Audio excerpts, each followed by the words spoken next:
Nous sommes de retour sur le plateau de Smartech pour notre rendez-vous avec le biomimétisme. Bonjour Sidney Rostand. Bonjour Delphine. Je rappelle que vous êtes fondateur et PDG de Bioxégie et vous nous faites régulièrement découvrir comment la nature peut nous inspirer sur les technologies ou inversement d'ailleurs, où on aurait en tout cas tout intérêt à mieux regarder ce qui se passe du côté du génie de la nature. Alors cette semaine, on va commencer par s'intéresser de près à la libellule. C'est ça, la libellule, c'est un des groupes d'animaux les plus anciens au monde. Il faut savoir que les libellules sont plus âgées que les dinosaures, elles ont 300 millions d'années. Et ça, c'est pas dû au hasard. En fait, c'est des prédateurs extrêmement efficaces. On va rentrer dans les détails tout de suite. Déjà, ce qu'il faut savoir au sujet des libellules, c'est qu'il y en a plus de 5000 espèces différentes. Elles vivent généralement dans des zones humides et chaudes, mais il y en a déjà 120 espèces en Europe, donc ça vit un petit peu partout dans le monde. Les libellules, il y en a environ un cinquième qui sont menacées tout de même, puisque les zones humides sont de plus en plus en danger, tout simplement parce que l'homme ponctionne sur leurs habitats. C'est des animaux qui sont tout simplement des insectes, elles appartiennent aux insectes qui sont tout simplement formidables et assez incroyables. Il y a dès qu'on va regarder un simple détail en fait dans leur reproduction, par exemple la reproduction se passe en vol. Quand on regarde les évolutions, il y a plusieurs stades larvaires qui peuvent durer jusqu'à 5 ans avant d'arriver sur le stade adulte, celui qu'on connaît bien avec les ailes, qui dure seulement 1 an par rapport à 5 ans dans les stades larvaires. Donc c'est assez intéressant, mais surtout je suis là pour parler évidemment de ce qui peut intéresser, de ce qui est pourquoi on doit comprendre en fait la libellule, c'est tout simplement pour ses capacités de prédation. Donc comme je le disais, c'est pas un hasard qu'elles aient jusqu'à 300 millions d'années, c'est tout simplement parce qu'elles sont extrêmement efficaces. Alors pourquoi est-ce qu'elles sont efficaces? Elles vont chasser en fait d'autres insectes, donc d'autres insectes, des moucherons par exemple qui sont en vol, et pour ce faire elles ont deux caractéristiques, deux facultés extrêmement sophistiquées. La première, c'est le vol. Elles sont équipées de 4 ailes, donc qui sont indépendantes les unes des autres. Ça leur permet d'une part d'atteindre des vitesses assez fortes, 40 km/h pour un insecte, c'est très fort, d'atteindre des vitesses ascensionnelles, donc elles sont en capacité de monter et de descendre très rapidement, 1,5 m/s, donc c'est des G qu'elles se prennent. Je crois qu'elles prennent jusqu'à 90 G. Les G, c'est l'accélération. Donc, vous savez, un pilote de chasse, par exemple, ça peut prendre 10 G avant de tomber dans les pommes. Elles peuvent encaisser 90 G, donc des virages très serrés.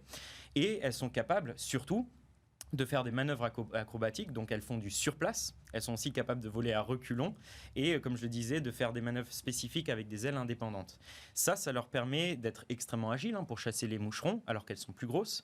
Mais surtout, c'est leur vision, donc la deuxième faculté qui est tout simplement extraordinaire. Les libellules, elles sont équipées d'environ 30 000 facettes.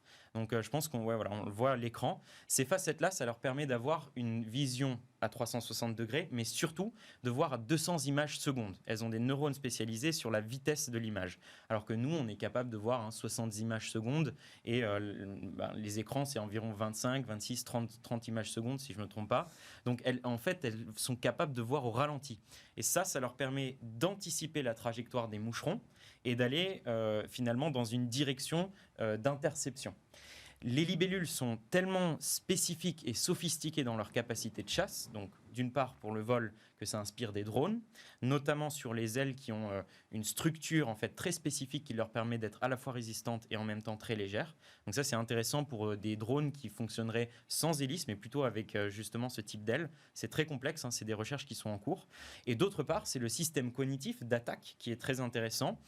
Ça inspire en Australie et en Grande-Bretagne des algorithmes de détection d'obstacles et de détection de trajectoires en fait de collision pour les véhicules ou pour les drones ou pour les avions autonomes plus tard. Donc ça c'est très intéressant.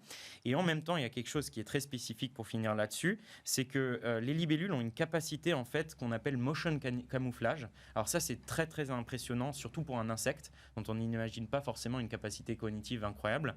Elles sont capables en fait en même temps qu'elles anticipent la trajectoire de leur proie, de bouger en même temps pour être pratiquement en fait immobile aux yeux de sa proie. C'est-à-dire que sa proie ne la voit pas bouger, elle bouge en même temps. Et ce motion camouflage-là, il y a des recherches en ce moment pour le domaine de la défense, notamment pour des drones d'attaque, qui bougeraient en même temps justement que les cibles pour être quasiment invisibles en fait pour la cible. Donc ça c'est très intéressant, il y a vraiment quantité de recherches. Impressionnant. Alors on a un peu moins de temps pour parler des albatros et des drones. Alors, là on va s'intéresser aux drones tels qu'on le connaît aujourd'hui. Quelle quelle est l'inspiration, la bio-inspiration du drone? Justement, en parlant de comportement de vol, l'albatros, c'est 3,5 m d'envergure, environ une douzaine de kilos. Et c'est un oiseau qui fait des grandes distances. Ils sont capables, on a vu des individus parcourir 22 000 km en seulement 46 jours sans pause. Donc ils doivent au maximum économiser leur énergie. Et pour ce faire, on a observé un comportement assez incroyable. Elles font des allers-retours, des zigzags progressifs comme ça. Donc dans un sens, elles volent en dessous du ras des vagues, tout simplement pour éviter les forces de vent contraires. Donc ça leur permet de prendre de l'avance. Et après, elles vont remonter, prendre le vent dans un autre sens pour gagner en énergie cinétique, et puis après revenir. Donc elles font des zigzags progressifs comme ça pour réduire au maximum la consommation d'énergie. Elles sont capables de parcourir plusieurs dizaines de kilomètres sans avoir battu une seule fois des ailes. Et aujourd'hui, il y a des recherches qui sont menées à Supaéro, un des centres d'expertise en aéronautique qui est situé à Toulouse, en France, pour des algorithmes en fait, de comportement de vol de drones maritimes. Ça pourrait permettre de surveiller par exemple des éoliennes offshore, des plateformes pétrolières, même des porter secours en fait à des bateaux, etc., qui consommeraient justement moins d'énergie. On sait que c'est un gros problème, l'énergie pour les drones, en reproduisant ce système de zigzag au ras des vagues des albatros. Donc les recherches sont en cours et ça a l'air déjà assez prometteur. Donc pour l'instant, on n'en a pas encore de ces drones inspirés par les albatros. Voilà, il faut savoir que c'est des recherches qui prennent un certain nombre d'années. Déjà, il faut comprendre dans les moindres détails le comportement en vol de l'albatros. Mais une fois qu'on l'a compris, toute la question aussi, c'est d'arriver à le transposer sur un algorithme informatique, et avec tout ce que ça suppose en une exception, etc. Parce qu'évidemment, l'albatros, lui, est capable de s'adapter si jamais il y a une force de vent qui change un tout petit peu, si jamais il y a une tempête, une vague un peu plus haute, etc. Tout ça, pour un drone, c'est complexe, évidemment. Merci beaucoup, Sydney Rostand de Bioxégie, pour ces bio-inspirations. Et on va rester, ça fait très bien le lien avec notre prochain sujet, l'innovation du jour. On va s'intéresser à un drone qui ne tombe jamais.